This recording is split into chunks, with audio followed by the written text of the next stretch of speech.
De acuerdo con los videos que hemos estado estudiando, podemos decir o podemos hablar de cuál ha sido la evolución del marxismo, teniendo en cuenta que esta es una de las teorías más influyentes de la modernidad. Entonces iniciamos porque a través del tiempo, desde su forma ortodoxa, ha evolucionado hacia un enfoque más crítico y multidimensional, que es lo que conocemos hoy en día como el neomarxismo. Este cambio no solo corresponde a los desafíos del mundo contemporáneo, sino que también enriquece un poco más la comprensión de lo que conocemos hoy como nuestra sociedad. Es importante aquí resaltar los puntos más importantes o más significativos dentro de todos estos conceptos analizados. En primera medida podríamos hablar de la necesidad de resignificar conceptos. El marxismo clásico, el que fue propuesto por Carlos Marx y por Federico Engels, se centraba principalmente en la lucha de clases y el proletariado. Sin embargo, estas teorías, con el paso del tiempo, estas nociones dejaron de captar toda la complejidad de las sociedades modernas, dejaron de explicarlas como tal.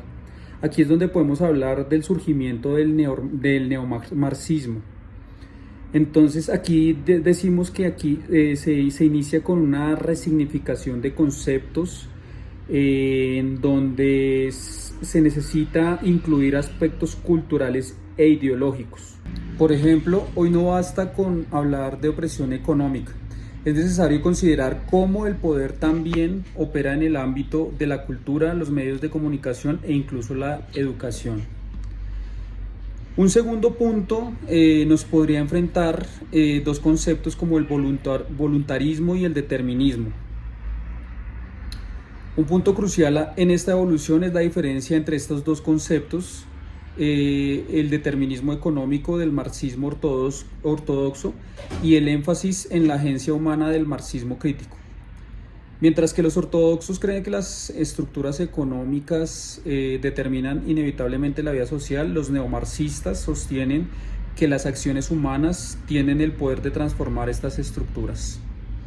Este reconocimiento del voluntarismo nos invita a reflexionar sobre nuestro papel como agentes de cambio en un sistema que, aunque estructurado, no es inmutable. Otro punto importante nos enfrenta la ciencia versus la crítica. Entonces tenemos aquí una diferencia significativa en la visión de la ciencia. El marxismo clásico se presentó como una ciencia con leyes económicas supuestamente universales y objetivas. Sin embargo, los neomarxistas cuestionan esta visión, argumentando que la ciencia en sí misma es una construcción cultural e ideológica. Proponen que el conocimiento no debe limitarse a la objetividad, sino convertirse en un medio para la crítica constante, una herramienta que sirva para cuestionar el poder y las estructuras sociales.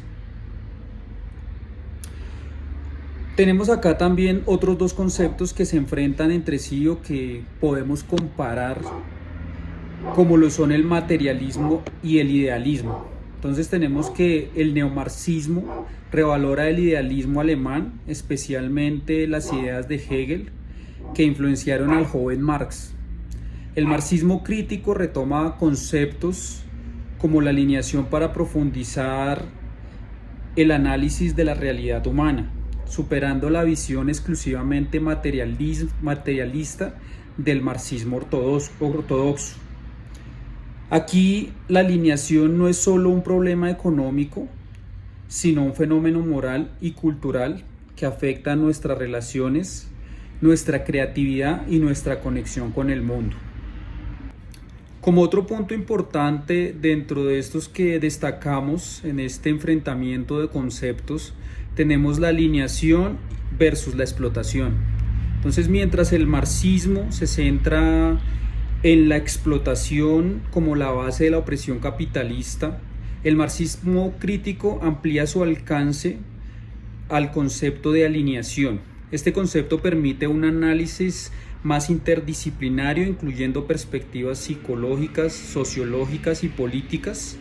En palabras simples, en palabras más sencillas, no solo somos explotados por el sistema económico, sino también alineados de nuestra esencia como seres humanos.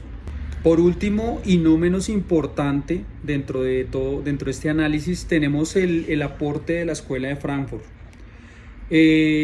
No podemos hablar del marxismo crítico sin mencionar a la Escuela de Frankfurt. Esta corriente ha sido clave en llevar al marxismo más allá de la economía, explorando cómo la ideología, el poder y la alineación operan en contextos culturales menos evidentes como la ciencia, los medios y la filosofía. Inspirados en el joven Marx, estos pensadores como Adorno, Horkheim y Marcuse nos ofrecen herramientas para analizar las dinámicas de poder en los ámbitos más cotidianos. En resumidas cuentas podemos decir o podemos concluir que el neomarxismo no busca abandonar las bases del marxismo clásicas, todas esas que conocimos a través del tiempo, sino que este busca ampliarlas y actualizarlas para enfrentar los nuevos desafíos de la modernidad. Al integrar dimensiones culturales, psicológicas y filosóficas, se convierte en una herramienta mucho más rica y mucho más compacta para entender y transformar nuestra sociedad, la sociedad que conocemos hoy en día. Nos invita a reflexionar no solo sobre el sistema económico, sino también sobre cómo participamos consciente o inconscientemente en las estructuras que queremos cambiar.